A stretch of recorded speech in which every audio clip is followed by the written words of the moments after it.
Hey guys, we all use these slip bobbers in the summer. You know, you can throw out, let it sink a little bit, you can set the hook through the bobber, pretty popular. Slip bobbers are also really popular in the winter, but there's a little bit of a learning curve for them. Because all of a sudden your bobber can be 30, 50 feet away from your bait, which is a great advantage if you know how to use it. I want to go over how we set up and how we use our slip bobbers for ice fishing. You've got a line stopper. These can be a little rubber nubbin or it can be a string. With lighter line, which you usually use in ice fishing in the winter, string line stoppers are better because you can cinch them so tight. The rubber stoppers are only made for 6 or 8 pound tests, and the inside cord dimensions won't quite slip on, or they'll keep slipping and not give you the friction you need. So usually you string up a line stopper first, and then put on, you can use the same ones you use in the summer. You can put on, these are hollow, they have a hole right through it. You can use a summer slip bobber, or these winter slip bobbers, which actually clip on. So if things are not working well and your fingers are freezing and everything's freezing up, you can clip it off. Or you can just clip it on and the thing freely slides up and down your line. That's the magic of the thing. So say there's 30 feet. We got these crappies down here. They're feeding maybe 3 feet off bottom, and they're hanging maybe 2 feet off bottom. And you've got to set your minnow within inches. I have literally seen this a lot.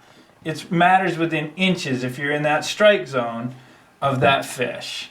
So in order to get it perfect, you can set it down there. You can use sonar, or you can just use trial and error and keep setting that little string stop just at the right height, so that every time you get it there, it seems like that's where the fish want to bite. And as soon as you get it there, this bobber starts floating up, even 30 feet, hits that spring bobber or stopper, and holds up underneath the surface of the ice. You want to keep this guy underwater because it's actually warmer underwater and it won't freeze up on you. Now you have incredible sensitivity. You can watch the slightest touch. I actually can watch, I use 1-inch minnows for these crappies. I can see the 1-inch minnows movement with that bobber. And then I can see when a crappie takes it. It's usually a little bit of 1, 2, and then a steady drop. And I usually set the hook lightly on a steady drop. So that is how we set up a slip bobber. Alright, sorry to interrupt, but I got to show you how to actually get that little string onto the line I was just describing.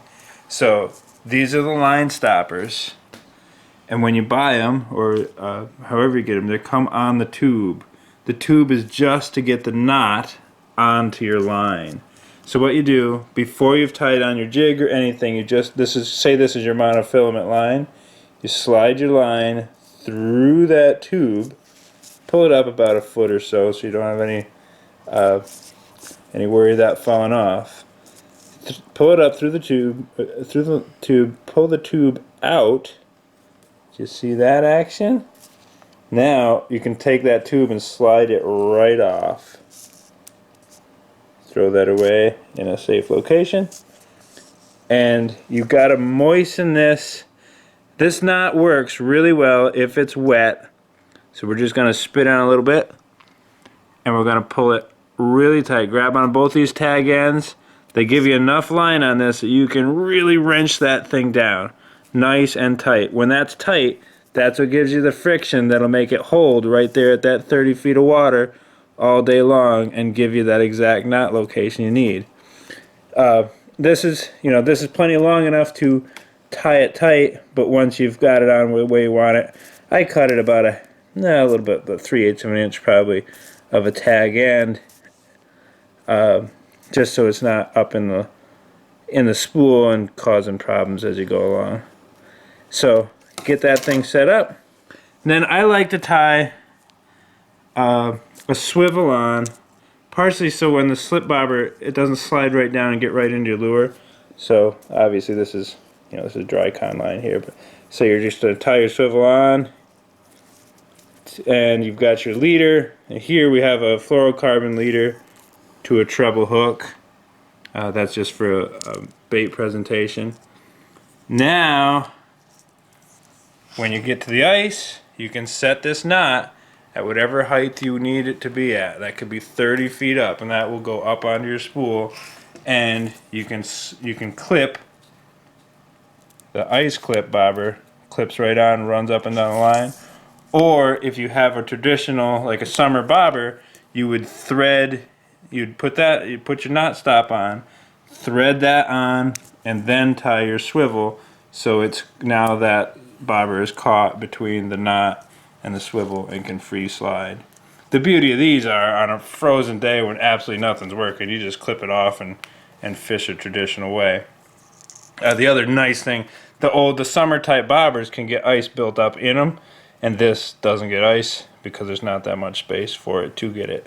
Okay, back to your regularly scheduled program, and there's some more good tips there. We set up a slip bobber. Same thing works for perch fishing. We'll use like a fly rig, so you got a heavy weight, a 1 ounce weight on the bottom. Zip, this thing runs right up, hangs up in the hole, and now you've got all the position. Your fingers could be frozen, and you still have all the perfect precision underwater, unfrozen.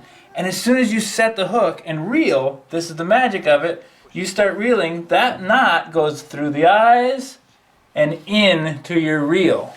One thing I would recommend when you set up, use larger eyes, because you'll have problems with the eyes catching up the stopper. And make sure, I found some of the cheaper reels have a wider line guide, and that allows that knot to pass by.